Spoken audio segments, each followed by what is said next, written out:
To be live now. Okay, good evening everyone and welcome to this cabinet meeting. Liz, apologies, just one I think. Yes, it's apologies from Councillor Paul Clark. Okay. Any announcements from cabinet members, please?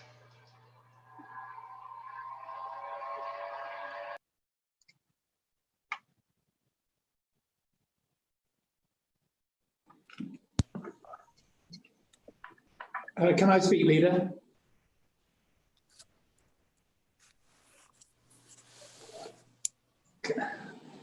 Can't hear him. Oh, all right.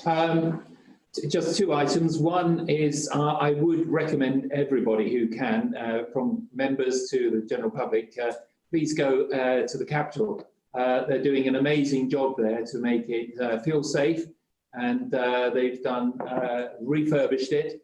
And it's a totally new experience, and it really plays to the fabulous Art Deco that the Capitol has always been known, but I think they've managed to uncover even more. And so even if you just go there for a drink, I think you'll be amazed what a lovely, clear and safe and imaginative spot it is. So please go and use the Capitol.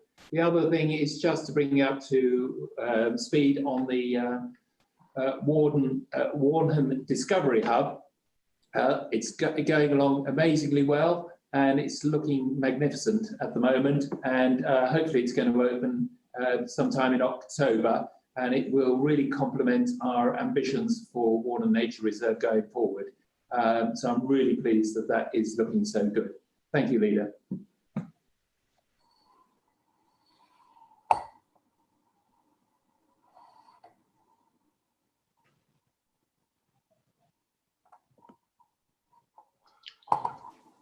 Sorry, Leader, you're muted. Yes, I am. You won't be able to use a raised hand, will you? So if you want to speak in the three of you in that room, I'm going to have to try and keep an eye on you, please. But obviously I can't look at the blue hand from that point of view. Peter. I'm not sure whether I'm out of turn, but I just want to make a very quick statement on the pop-up cycle lane. Do I do it now or wait? Now, please.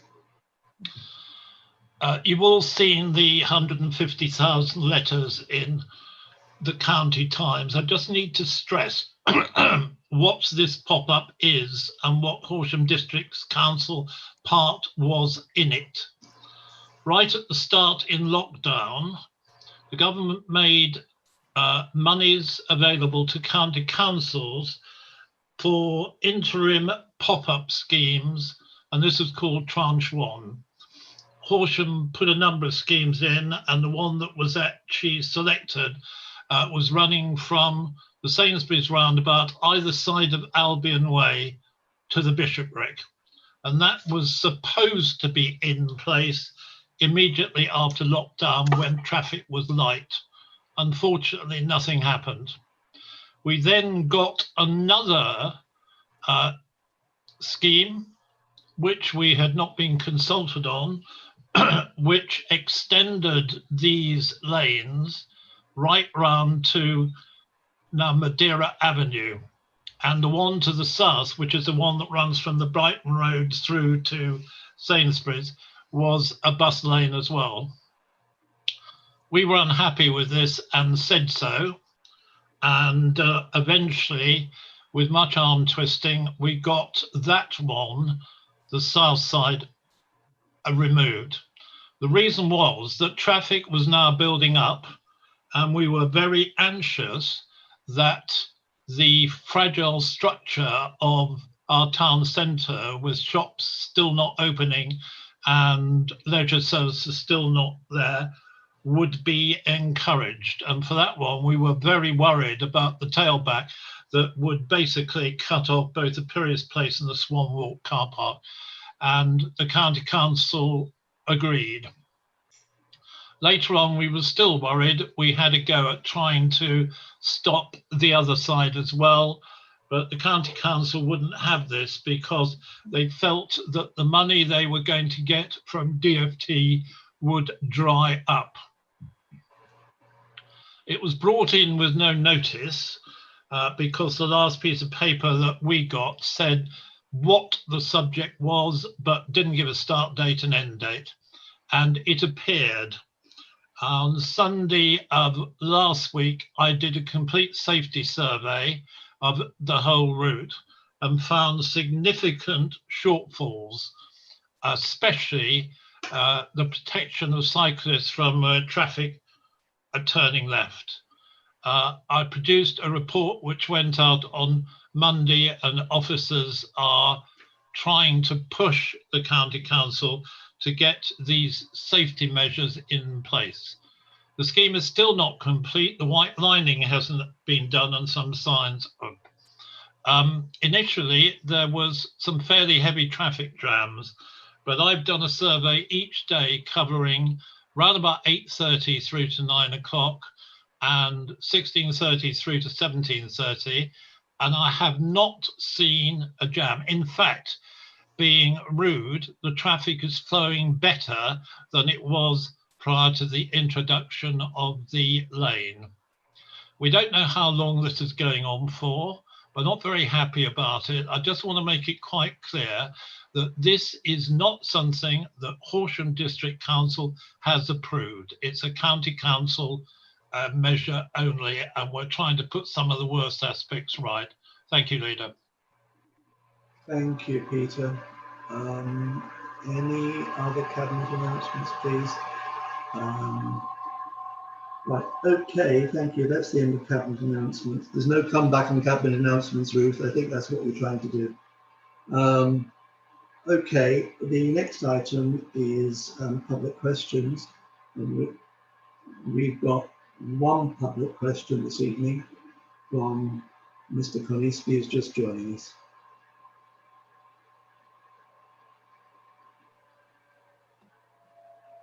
He's not in the waiting. Oh, yes, he's in. I beg your pardon. Yes, Paul Koniski's in. We're waiting for him.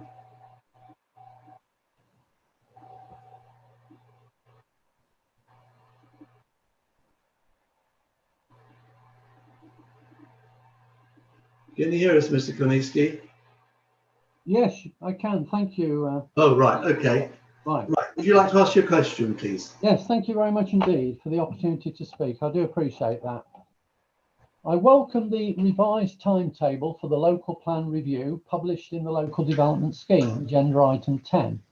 Not only will the 6-month delay allow for proper preparation and consultation, but it should also facilitate dodging the worst impacts of the mutant algorithm. This new timetable correctly recognises that on the 27th of November this year, the HDPF does not expire, but carries on, albeit with an increased housing requirement of 920. Our target last year was 800 homes. This increases to just 841 this year because the higher 920 only applies for the latter third of the year. Unfortunately, we also face the risk of a much higher 1,715 target as part of the government's revised standard methodology. But even if this is confirmed, it should not come into force until the start of next year. That's from 1st of April 2021. Furthermore, I note that the statement of community involvement, agenda item 11, states that the new local plan will run to 2037, but with a 2019 base date. This implies an effective start date for the new local plan of 1st of April 2019, regardless of its actual adoption date. This unnecessary backdating of the local plan may have serious consequences for our housing requirement.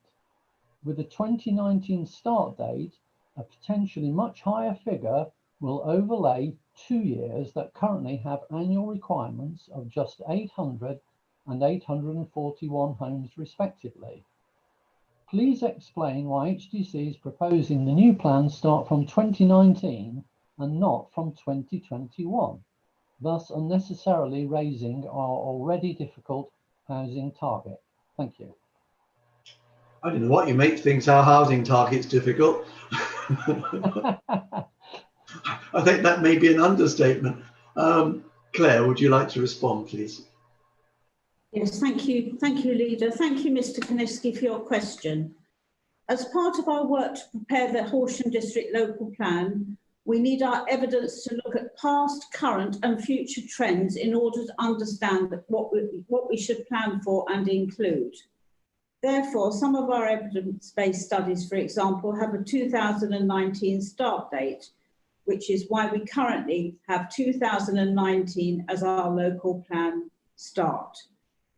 As plan preparation takes a number of years, it is common practice for local plans to update their plan period if needed during the plan preparation process, so long as the plan period covers 15 years once the plan is adopted. This is a requirement of government guidance. As the Horsham District Local Plan is yet to be finalised, I cannot comment on the final plan period that the plan will cover. But I can confirm that there is absolutely no intention whatsoever to increase our housing target unnecessarily.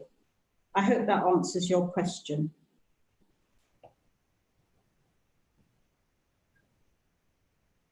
May I do my follow-up question? Yes, please. Thank you. Thank you for the response, Councillor Vickers. I do appreciate that, and I'm pleased with the comments that you've made. I'd really just like to draw your attention to Crawley, our neighbouring council, whose Regulation 19 consultation was undertaken in January, February 2020, and yet their plan is starting from 2020. Now, given that our Regulation 19 consultation is due to start or due to run in January, February 2021, it therefore seems strange that we would even contemplate starting our plan from 2019. So could I please ask if you will have a look at what Crawley have done and frankly why they seem to be getting away with it? Plan period under review, Mr. Koniski, and I will take up that question with the officers. Thank you. Thank you very much indeed. Thank you very much, Mr. Koniski. Okay, no other questions from the public, and the next item on the agenda, I believe, is the financial update.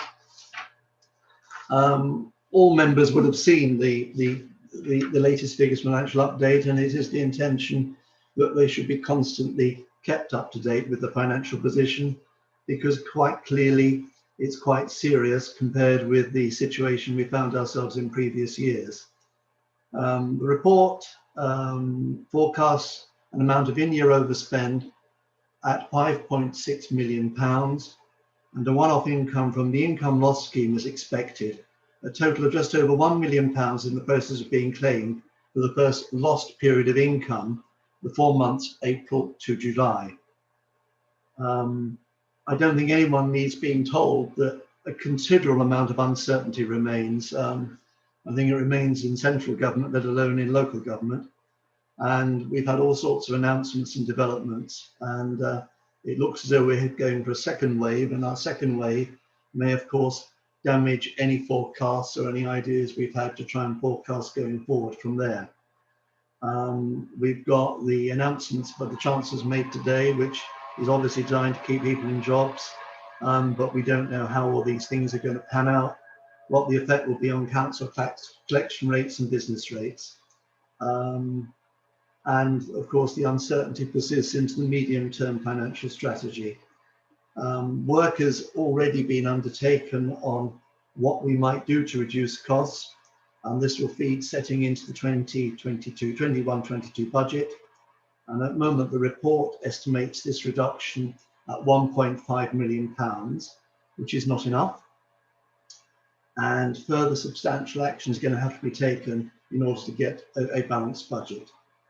An update to the budget and the MTFS will be brought to Cabinet at the end of November, and the budget needs to be set in February. There may be other updates in between if anything major comes up, and I think councillors need to be alerted for that. There are 4 main recommendations. They're all on page, the bottom of page 9 on to page 10. I'll just read through them. One is to note the changes in the Cabinet and the Council's financial position, the medium-term financial strategy.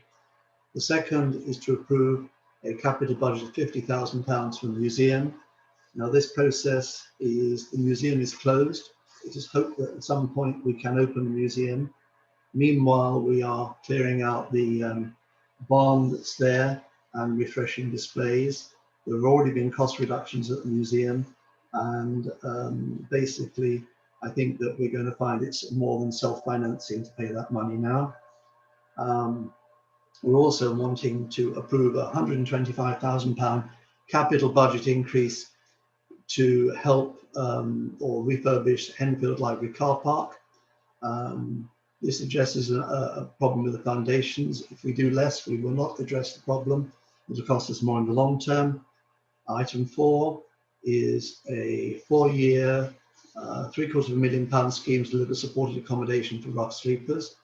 This providing full funding is approved by MHCLG. And the final item, said he looking, is a £69,000 capital budget and a £25,000 revenue expenditure budget in 2021 as part of that 0.75 total that goes towards the rough sleepers. Jane is there if we've got any awkward questions. I can answer any, but any comments from Cabinet members, please? Okay, any comments from any other member, please? Mike. Thank you, Chairman. Yeah, I just wanted to say thank you from Henfield. I've had a number of complaints about lack of spending on the car parks, because everybody said, oh, you promised it when we had car parking charges that money would be spent on the rural car parks. So at least I can now go back and say Henfield's the first one to get major improvements. So thank you. Well, I think it's a very good expenditure, Mike. I think that if we didn't do it, it would cost us more in the long run. So it's actually a good investment as well, I think. Yeah, I agree. Thank you. Anyone else want to raise any points, please? No? Okay, so are all Cabinet members happy to accept those recommendations? If anyone isn't, could they either press the blue button or raise their hand? Otherwise, I'm assuming you're okay. That's an agreement, is it, Jonathan? Yes. Yes. Okay, thank you. Right. The next item on the agenda is the adoption of the conservation area appraisal and management plans for Slinfold and Warnham. And I think that's you, Claire.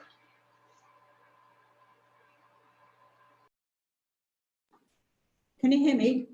Yeah, thank you, Leader. There are 37 conservation areas in Horsham District. Each conservation area has a map which identifies its conservation area boundary. However, only 9 of these conservation areas have an adopted conservation area appraisal. The Council has started a rolling programme of producing conservation area appraisals and management plans. As part of this rolling review of the district's conservation areas, the Council decided that the 2 areas of Slinfold and Warnham, which have been identified as experiencing pressure for development, would be assessed and conservation area appraisals undertaken. Cabinet agreed on the 28th of November last year to approve the draft conservation area appraisals and management plans for Slinfold and Warnham for public consultation. A 4-week public consultation exercise was consequently held on the proposed changes to those 2 conservation areas between the 6th of February 2020 and the 5th of March. In response to the consultations, 29 comments were received to the conservation area and management plans. 24 comments from 11 respondents were received for Slinfold and 5 comments from 4 respondents for Warnham. Each of these comments have been reviewed and, where appropriate, changes made to the text of the documents. In summary, the main comments received for Slinfold related to the landscape fringe, views and setting, the inclusion of old stables within the conservation area, and the need for a map showing positive and negative buildings within the conservation area. The main comments received from Warnham related to the removal of the cricket ground and village hall from the conservation area. The justification for removing the cricket ground and village hall is not due to any perceived lack of importance to the community, but because of interspersed modern development which has diluted the relationship between the conservation area and the cricket field. Conservation area designation relates to areas of architectural or historic interest. It is not considered that the cricket ground and village hall meet this required architectural or historic interest, as inferred by Historic England's guidance. Concern was raised as part of the public consultation that the changes to the conservation area would reduce the number of development constraints on the site and therefore make it more likely that development is proposed on the open space. In response to any application received on this site will be determined in accordance with the appropriate development plan policies. These policies will consider, amongst other issues, the impact of the setting of the conservation area and the requirement to protect and enhance recreation facilities. In addition, paragraph 97 of the MPPF refers to the protection of existing sports facilities and open space. It is therefore recommended that the two conservation area appraisals and management plans incorporating revisions are adopted with effect from the 25th of September 2020. So can I please therefore ask Cabinet to approve the recommendations little 1 to 3 on pages 19 and 20. Happy to answer any questions. Thank you, Leader. Any questions or comments from any Cabinet member, please? Tricia. Yes, thank you, Leader. I'd just like to thank the officers for this very extensive report, and I fully support the recommendations, and I am delighted that Simfold and Warnham have received the updates. Thank you very much. Anyone else? Ruth. Thank you very much. I understand that the next areas to be reviewed under the rolling review are going to be Warnham Road and Richmond Road area. I'd just like to ask what mechanisms we're going to have to tell the people who live in those areas and the areas around who may or may not be considered for any enlargement of the area, what's going on, particularly in the light of COVID making communications somewhat different from normal. Thank you. Are you able to answer that, Claire or Barbara? As is normal, the parish councils were consulted with Warnham and Slimfold. The neighbourhood councils will be consulted on Richmond Road and the surrounding areas there. And you're quite right; they are the next to be done, and it will be publicised in the local press. But not individually. And we send letters to residents as well. Will that include houses outside the existing area or just the ones exactly in the boundary? I'm not absolutely sure about that, but anybody who's likely to be affected by it will get a letter. Good. Thank you. Thank you. Okay. Anyone else, please? No? Okay. The recommendations are to approve the revised conservation area boundaries for Slimfold and Warnham as shown on the conservation area map that's in the report, approve the conservation area appraisals and management plans for Slimfold and Warnham as set out in the appendices to the report 3 and 4, and delegate authority to the Cabinet Member for Planning and Development to approve minor or editorial changes prior to the final publication of the document. Are Cabinet happy to approve those? Okay. Okay, thank you very much. Everyone's happy with those. The next item is Carbon Reduction Target and Action Plan. It's on page 201 to 232. Philip. Thank you very much, Leader. I have to say that I'm beginning to feel I could talk about this subject in my sleep. But I think if I did, my wife would probably have grounds for arguing it represents cruelty and should have therefore grounds for divorce. That's by way of saying that we've had considerable opportunity now to present this issue and discuss this issue with members. We had a meeting on Monday of my Policy Development Advisory Group. We had a briefing to which all members were invited.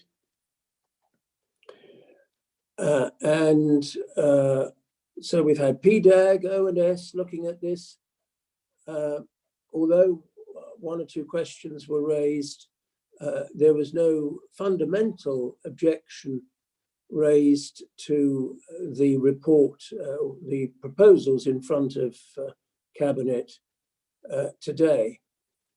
And I will once again remind people, I think one or two members seem to have forgotten this, but we had a very hotly debated, lively debated motion at the first council meeting after the council election. And we agreed a form of words, we agreed a commitment to take action and to recognise the need to take action on a range of environmental issues and to look towards reducing our carbon emissions with a view to achieving carbon neutrality for both the council and for the district. And I see what I'm presenting to you today as fundamentally giving effect to the motion that was agreed by council. I think it was agreed unanimously. And to the very obvious concern that the public have on this issue. What the paper shows is that we have a very, I think, an ambitious target for achieving carbon neutrality by 2030, certainly as far as internally is concerned. And it might be worth saying why I think this target is ambitious. I think it's ambitious because it's better than the target that a number of other local authorities have adopted. Secondly, one has to bear in mind that there is considerable uncertainty. I can't remember a time when the uncertainty over local government finances have been as great as they are today. And the chief executive, who's had perhaps even more years in local government than I've had, is nodding in agreement to that. So I think that that's a given, that this is the most I've ever known for local government finance. And as a result of COVID-19, as we all know, we have some reimbursement for the direct costs of COVID-19, but what has stung us considerably is the indirect costs of COVID-19, which the government up to now has shown no enthusiasm to reimburse us for and recognise that expenditure. There has, of course, as if that isn't enough, there's been uncertainty over local government reorganisation. We now believe the government has changed its mind.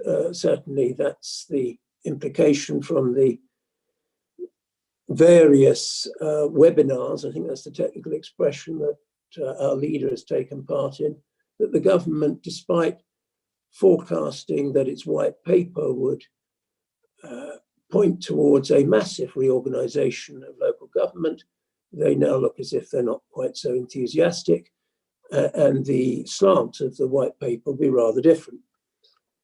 So, but until we see the white paper and we have some definitive statements from ministers, there's still that issue hanging in the air. This is going to cost us a lot of money.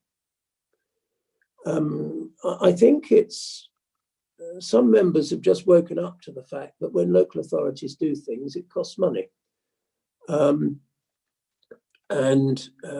This is going to cost us money. We're looking at potential of 20 million cost between now and 2030. What we don't know is whether, to what extent sources of public funding are going to help in terms of the New Homes Bonus and in terms of the Public Sector Decarbonisation Fund and other sources of funding that may become available.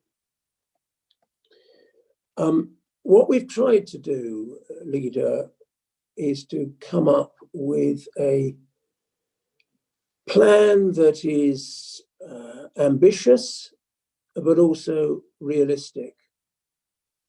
I don't think it's going to be easy, but we're duty bound if we're going to honour the motion that was passed by Council and the concerns registered by the public to move forward in the way that I am proposing this afternoon that we do so. We have to carry public opinion with us. We have to carry our electors with us. And I hope and believe that we've got the balance right. I would also say that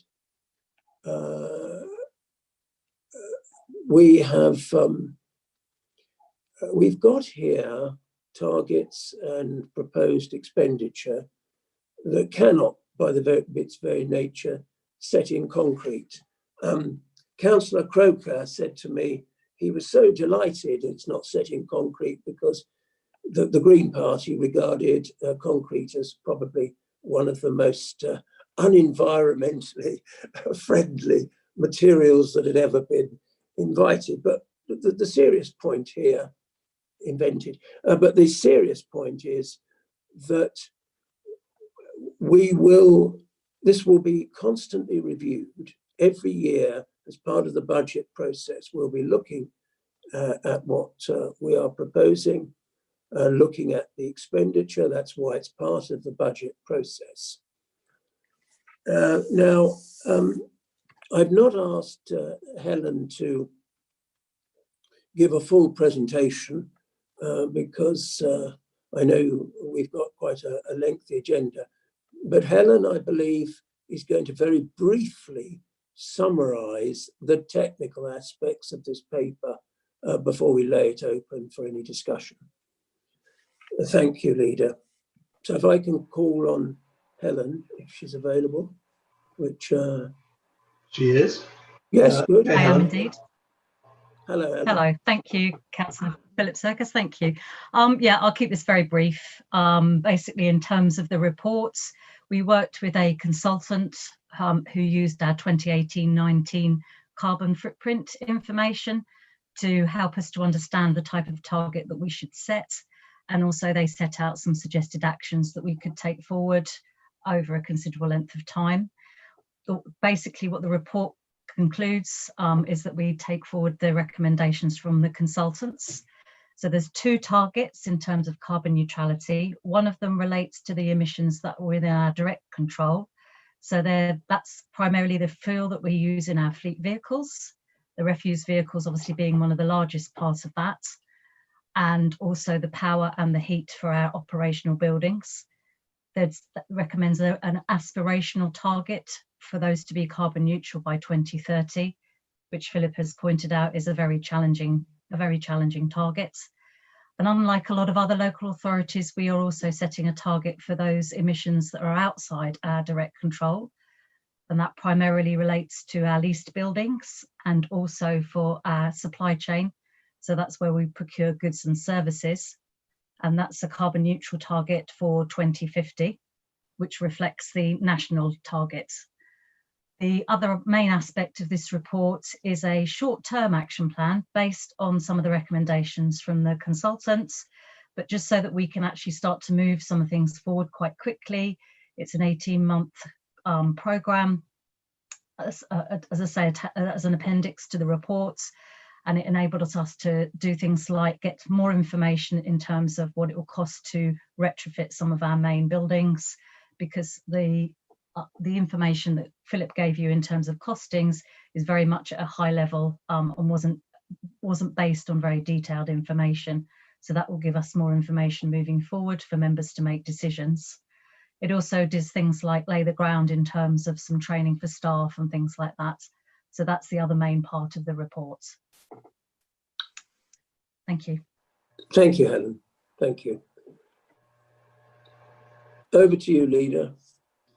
Thank you very much, Philip. I think the only other point to emphasise is that it probably relates to the earlier item on finance that we went through. If we're looking at a £3 million shortfall in the coming year, this obviously, if you simply take your figure of 20 million and divide it by 10, it makes a £5 million shortfall. So this is not an easy route. And I'm certainly not saying we should not do this, but it will be an all-member decision as part of the overall setting of the budget, so that people understand that when we are busy doing our level best to get a balanced budget and make up for the shortfall and look at what services we continue to provide or what other aspects of the council's activity we continue to do, we are adding to that. A lot of people would argue it's absolutely vital we do it. Others may argue differently, but I think this is a member decision that they have to be aware that this is a huge amount of money over and above finding ourselves in a difficult financial position, and one that obviously we didn't anticipate even, I should say, 8 months ago. Any cabinet member wishes to make any comments on this, please? Any other member wish to make any comments on this, please?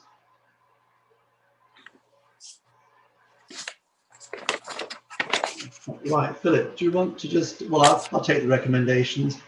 The Cabinet is recommended to approve an aspirational target for the Council's direct emissions to be carbon neutral by 2030, to approve an additional target for the emissions that are not directly within the Council's control to be carbon neutral by 2050, and to approve a short-term action plan for carbon reduction measures to run until March 2022. Are all Cabinet members happy to support those recommendations, please? Okay, if anyone is not, could they please shout now? Okay, that's carried. Thank you very much. And thank you, Philip, and thank you, Helen.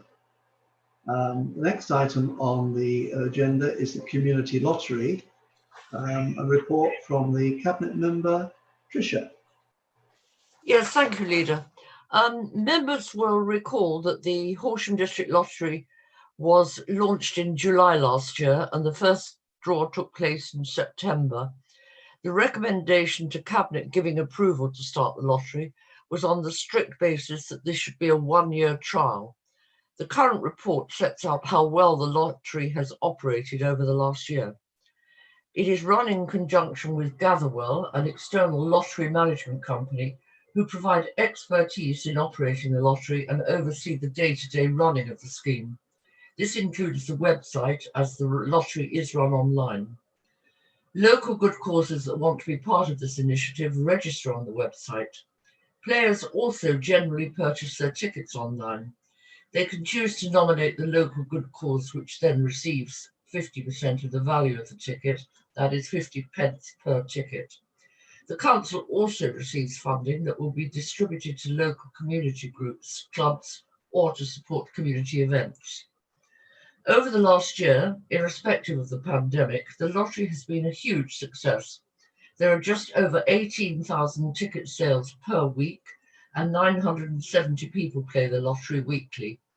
81 local good causes have registered on the lottery website. Approximately 56,000 has been raised for good causes. 41,000 of this has gone to the local good causes that are part of this initiative. The remainder goes into a council fund, which will be used to cover operational costs so that the lottery is self-funding. The remainder will be distributed to more local groups by the community development team. The need for funding for local groups is more important than ever, given the financial pressure on this sector as a result of COVID-19. There has been an upturn in tickets over the last few months as residents want to support their local groups. The lottery has ensured that local good causes have access to a sustainable stream of funding, as well as generating additional income for the existing community grants fund run by the community development team. The recommendation in this report is that the community lottery, after a successful trial, continues, and also that it continues to raise funds for local, voluntary and community groups. I'm happy to take any questions. Thank you, Leader. Thanks, Tricia. Any questions from Cabinet members, please? Philip.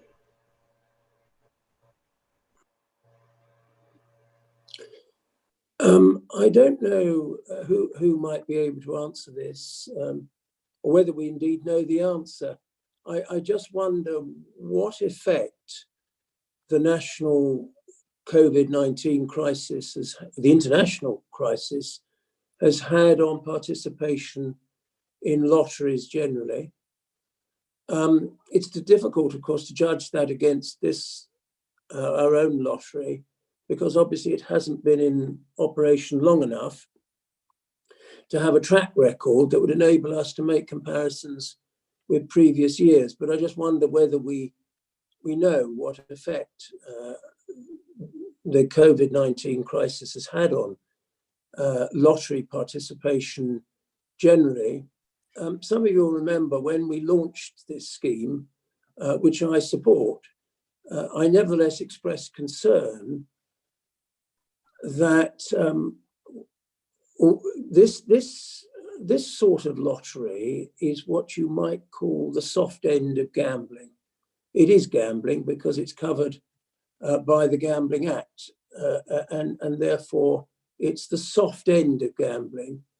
And there's always been a concern by social commentators that soft gambling can lead on to hard gambling.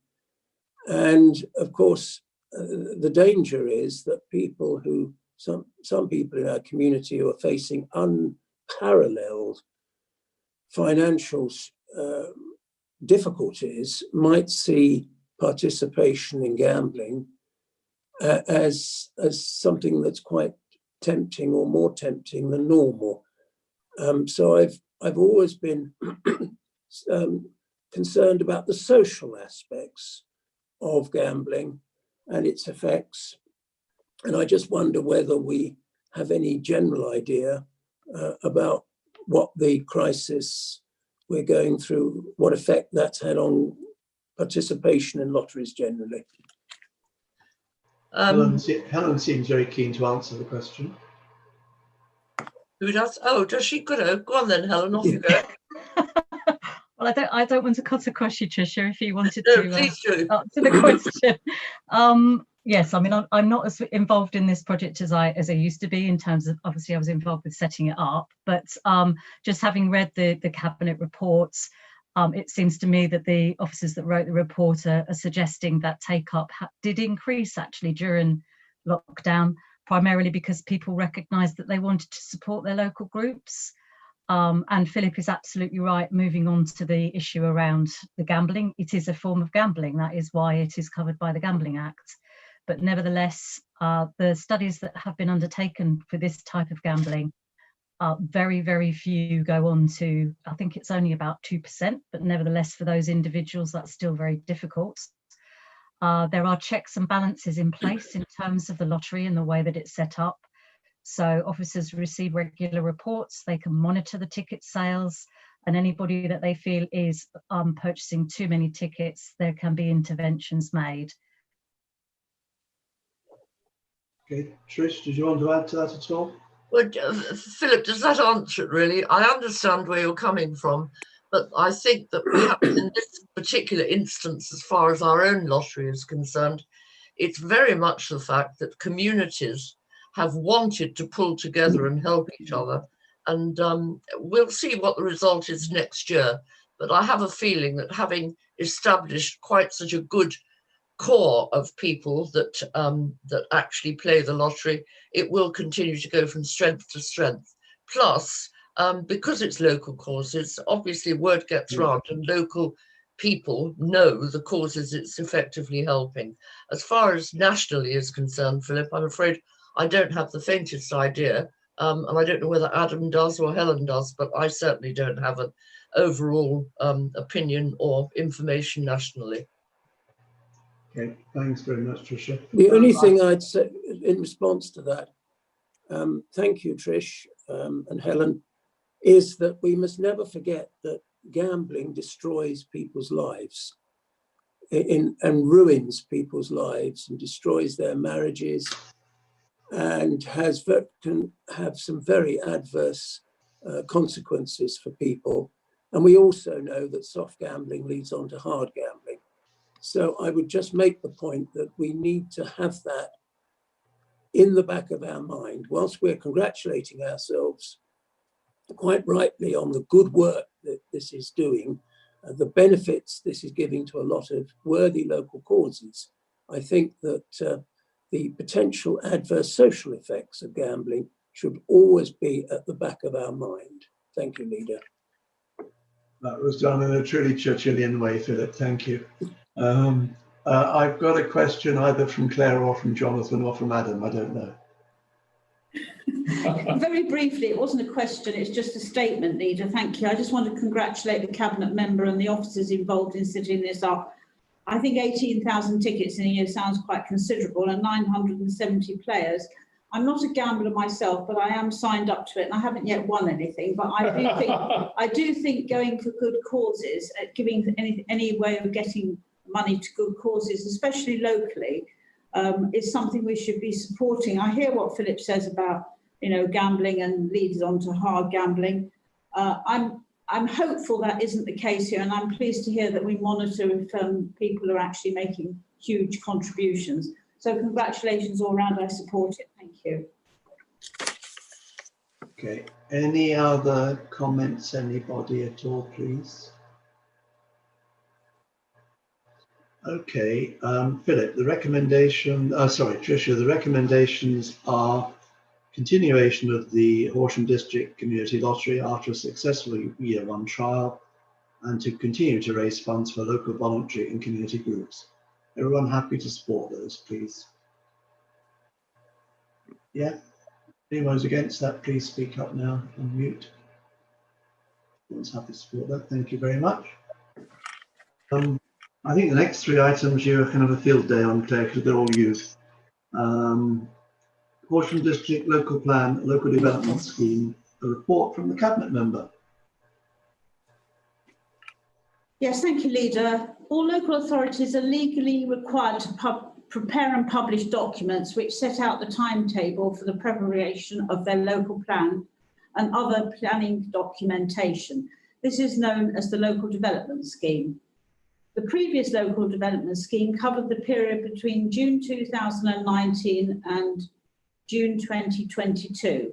The main focus of the document was the timetable for the preparation of the Horsham District Local Plan, which will replace the Horsham District Planning Framework.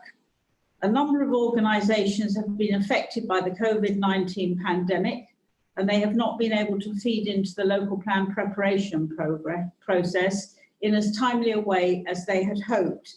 E.g., if you look at paragraph 2.4 on page 242, you'll see the NHS has probably been rather preoccupied with other things.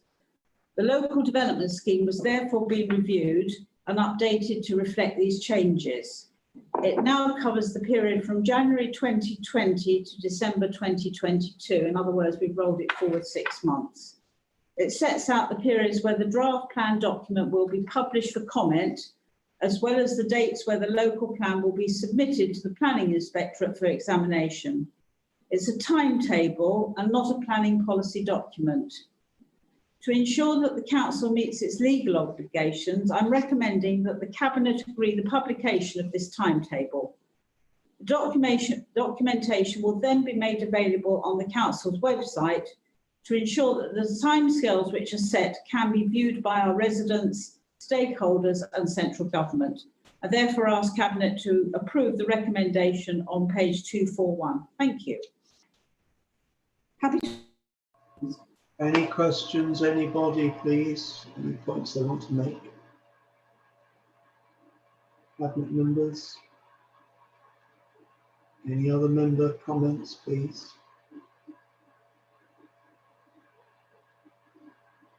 Okay, the recommendation is to approve the publication of the attached local development scheme, January 2020 to December 2022.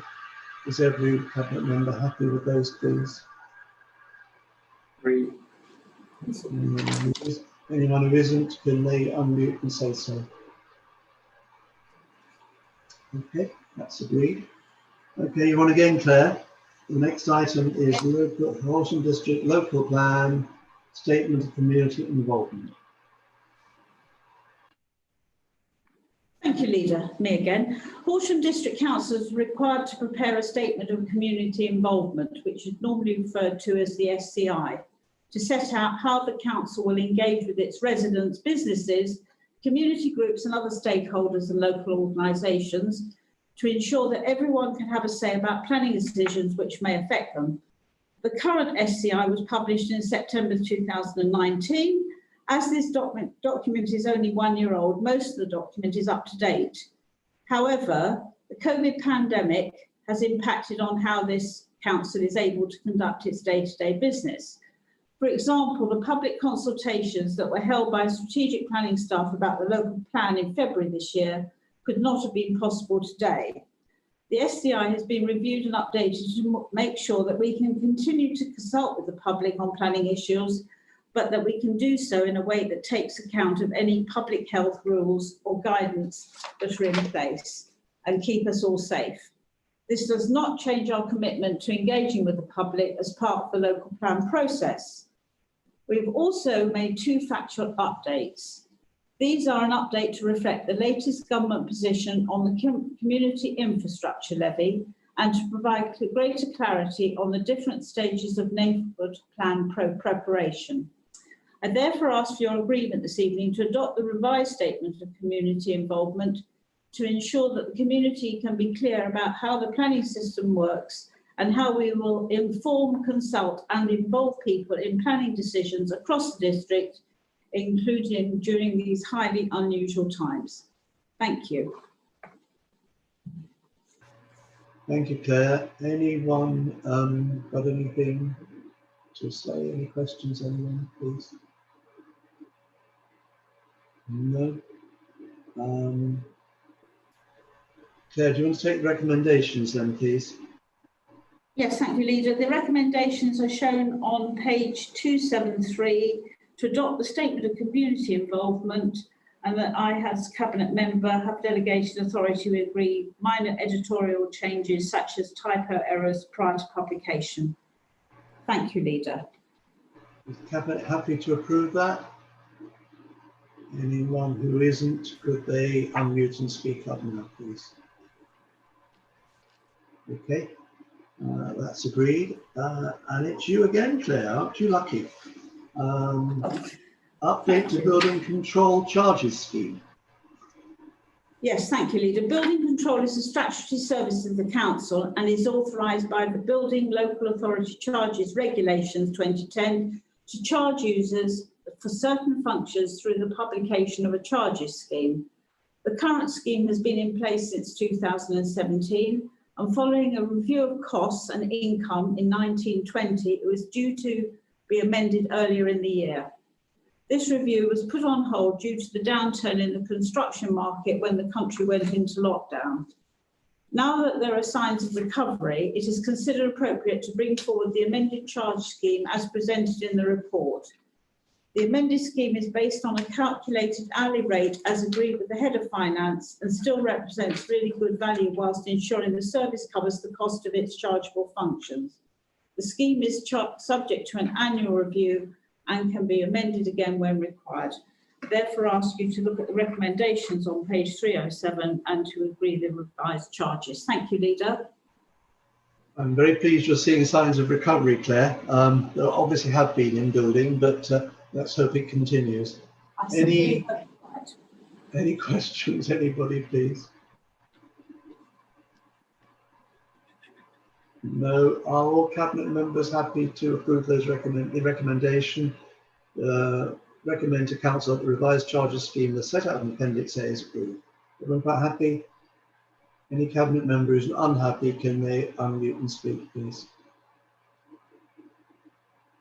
Okay, that's approved. The next item is Overview and Scrutiny Committee. Tony, I've got no questions from you, is that correct? That's correct, Leader, thank you.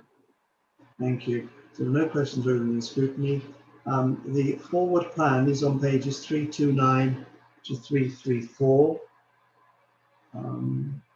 Anyone got any cabinet member got any queries on anything on the forward plan, please? Any other member got any queries or questions on the forward plan? Okay, I think that we can take that as noted. Thank you very much. I have no notice of any matters of special urgency. So I think that's it, everybody, and thank you very much. Time, I think, for everyone to have a glass of wine and have something to eat. So thank you very much, everybody. Bye-bye for now. Bye.